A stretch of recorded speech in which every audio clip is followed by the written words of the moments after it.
OPS की, old pension scheme, तुम लोगों को शायद पता ना हो, ओपीएस का मतलब है old pension scheme. Old pension scheme क्या थी? जो आदमी सरकारी नौकरी लग जाता था उसको जितनी वो नौकरी करेगा, जैसे 60 तक तो हर कोई नौकरी कर सकता है, 60 के बाद जब वो रिटायर होता था तो इसको पैसे मिलते थे हर महीने पेंशन के नाम पे।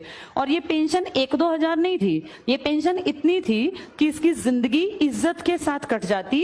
इसे अपने बहू बेटे के सामने हाथ ना फैलाना पड़ता कि बेटा मेरा चश्मा बनवा दे या डॉक्टर के पास ले चल। एक तो इसको बैठे बिठाए पैसे मिलते, बुढ़ापे में पैसा ज्यादा जरूरी होता है, जवानी में तो सब कमा लेते हैं, लेकिन जब 65 साल 70 साल पकड़ते हैं, शरीर कमजोर होता है, तब पैसा कैसे कमाएं, काम तो कर नहीं सकते। तब बच्चों को बोझ लगते हैं माँ बाप, चाहे माँ बाप ने कितना ही कुछ भी करके खिलाया हो तब बोझ लगने लगते हैं, ये ह्यूमन नेचर है। इसीलिए अपना पैसा होना बहुत जरूरी है। अगर पैसा होगा तो आदमी ठाठ से बैठ के खाएगा।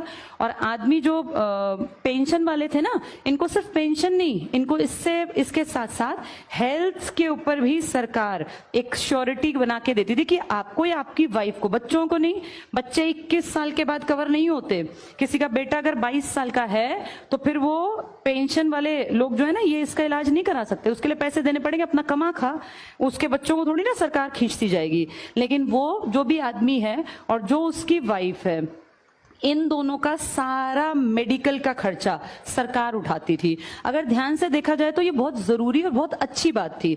देखो, मैं जैसे कुछ लोग कहेंगे कि नहीं इससे देश का नुकसान होगा, ये कहना बहुत आसान है, लेकिन इस पे थोड़ा सा अगर दिमाग लगाया जाए कि सरकार खुद अपनी जबान से कहती है कि जी टोटल हमने जो सरकारी नौकरियां दे रखी हैं वो तो आबादी के 1% के आसपास को हैं, तो 1% के आसपास ही तो लोग मांग रहे होंगे पेंशन, फिर क्या दिक्कत है? 50% तो तुम मानते ही नहीं कि लोग काम करते हैं सरकारी।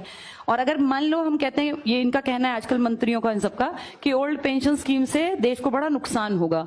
तुम जो इतने खर्चे करते हो फालतू के, इतने गबन करते हो, इससे नुकसान नहीं होता।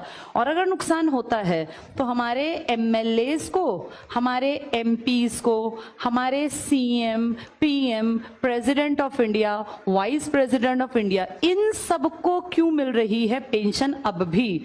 अगर बंद ही की है, ये भी तो आम ही आदमी होंगे ना, ये कोई ऊपर से उतरे हुए कोई भगवान के दूत तो है नहीं, ये भी आम लोगों में से ही हैं। अगर सब आम लोगों की पेंशन दुखी करती है, देश के कंधों पे बोझ ज्यादा डलता है, देश बड़ा कमजोर हो जाता है, देश टिक नहीं पाएगा, तो फिर इनकी पेंशन क्यों दी जा रही है? और आम आदमी की पेंशन कितनी थी? 20,000, 22,000, 25,000, जिसमें जीवन कटता है, कोई महल नहीं खड़े होते पेंशन के पैसों से। इनकी पेंशन अगर तुम सुन लोगे तुम्हें चक्कर आ जाएगा, क्योंकि इनके लिए पता क्या कर रखा है? आम आदमी जिंदगी भर काम करे, 40 साल, अगर 20 में नौकरी लगा 40 साल, तो पूरी जिंदगी की एक पेंशन। और इनको एक दिन अगर कोई एमएलए बन गया तो पूरी जिंदगी की पेंशन, एक दिन की।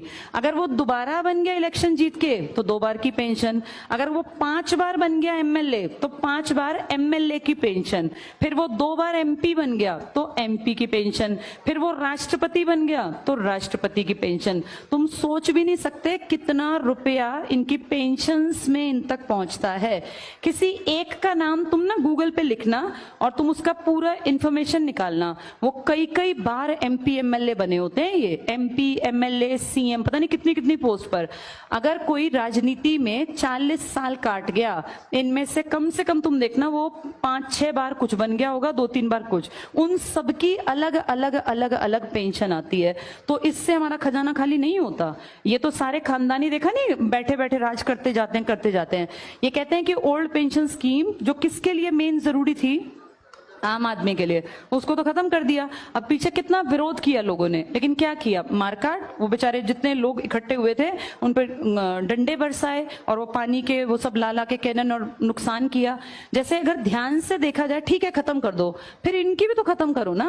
ये तो और बोझा डाल रहे हैं। ये तो एक आदमी 4 पेंशन खा रहा है, वहां बेचारे 40 लोग मिलके इतनी नहीं लेते होंगे जितना ये एक आदमी खा जाता है। तो इसका भी तो कोई हिसाब किताब हो। ये क्वेश्चन उठने चाहिए जब डेमोक्रेसी की बात हो, जब लोकतंत्र की